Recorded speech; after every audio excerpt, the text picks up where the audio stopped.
ज्ञानाची आणि रचलास बाईपणाचा भूगोल. म्हणूनच तुझ्याशी नाते युगायुगांचं जडलं आणि तुझ्या लेकींना उंबऱ्याबाहेर पडण्याचं स्वप्न पडलं. आजही तुझ्या श्वासांचे कवटसे वसतायत माझ्या देहात. आजही तुझ्या श्वासांचे कवटसे वसतायत माझ्या देहात. तुझ्या स्मृतीवर माझ्या अभिमानाची होत राहील बरसात. तुझ्या स्मृतीवर माझ्या अभिमानाची होत राहील बरसात. म्हणून तुला लाख लाख सलाम करून आज मांडायला घेत आहे मी तुझा जीवन प्रवास. भारतीय समाजाच्या इतिहासात सावित्रीबाई फुले यांचे स्थान अत्यंत प्रेरणादायी आहे. सावित्रीबाई फुले यांनी स्वतःच्या जीवनाला आकार देत देत स्त्री शिक्षणाचा पाया देखील रचला. ज्या समाजामध्ये मुलींचे शिक्षण हे पाप मानले जात होते त्या समाजामध्ये सावित्रीबाई फुले यांनी शिक्षणाची दीपज्योती प्रज्वलित करून सामाजिक अज्ञानाच्या अंधाराला आव्हान दिले. सावित्रीबाई फुले यांचा जन्म 3 जानेवारी 1831 रोजी महाराष्ट्र राज्यातील सातारा जिल्ह्यातील नायगाव या गावी झाला. सावित्रीबाई फुले या भारतातील पहिल्या महिला शिक्षिका, समाजसुधारका आणि कवयित्री होत्या. त्यांनी व त्यांच्या पतींनी मिळून स्त्रियांसाठी व शोषित वर्गासाठी शिक्षणाच्या दारावर चढलेल्या समाजाला प्रवाहात आणण्याचे कार्य केले. सावित्रीबाई फुले व ज्योतिराव फुले यांनी 1848 मध्ये पुण्यामध्ये मुलींसाठीची पहिली शाळा स्थापन केली. सावित्रीबाई फुले जेव्हा शाळेमध्ये मुलींना शिकवण्यासाठी जात असत तेव्हा लोक त्यांच्यावर दगड फेकत, चिखल फेकत, पण त्यांनी कधी हार नाही मानली. त्या रोज नव्या जोमाने शाळेत जात राहिल्या.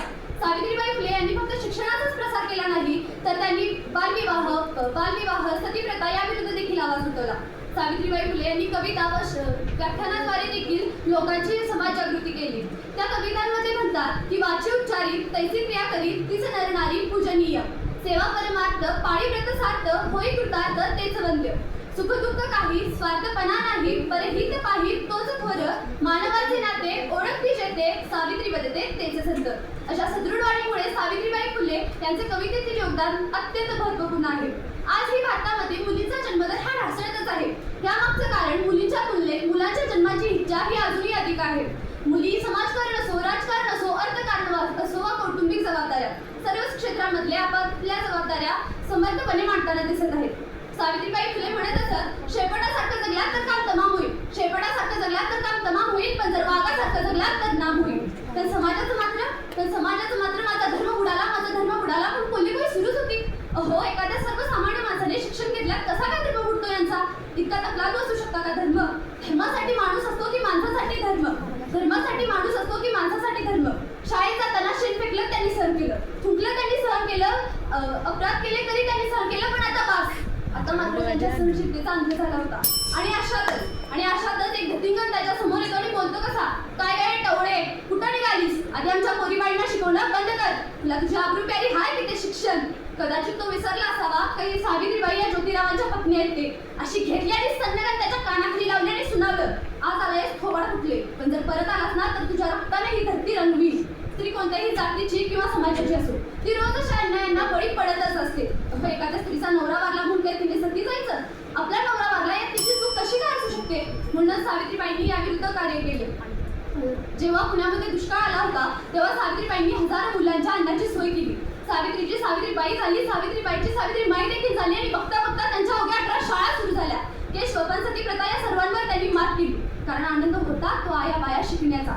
म्हणून सावित्रीबाई म्हणतात की विद्येविना मती गेली, मतीविना गती गेली. विद्येविना मती गेली, मतीविना गती गेली, गतीविना नीती गेली, नीतीविना शुद्ध घातले.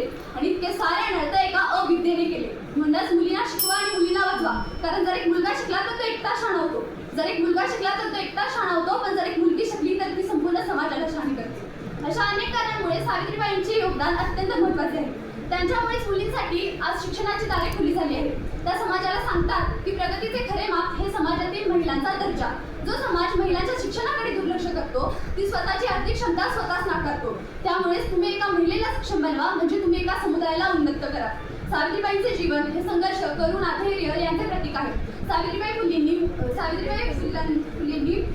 मुलींसाठी शिक्षणाची दारे खुली केली, समाजाला विचार करायला शिकवले आणि समानतेचा मार्ग दाखवला. 1887 मध्ये पुण्यामध्ये जेव्हा प्लेगची साथ आली तेव्हा या 66 वर्षांच्या या माऊलीने स्वतःच्या प्राणांची पर्वा न करता त्यांची सेवा करण्याचे थांबले. या सेवेच्या अग्निकुंडामध्ये त्यांचे निधन झाले. सावित्रीबाई फुलेंबद्दल आपले विचार व्यक्त करणे म्हणजेच त्यांच्याबद्दल आदर निर्माण करणे. त्यामुळे सावित्रीबाईंचा खरा वारसा जर आपल्याला पुढे न्यायचा असेल तर कवयित्री आशा पाटील म्हणतात, जगण्याची आस ही एकदा मिटली पाहिजे, जगण्याची आस ही एकदा मिटली पाहिजे, बाईला बाई एकदा मनापासून भेटली पाहिजे. श्रद्धेचेही करायचे तसे राजकारण तुम्ही करा, श्रद्धेचेही करायचे तसे राजकारण तुम्ही करा, बाई मधली सीता सावित्री एकदा एकवटली पाहिजे.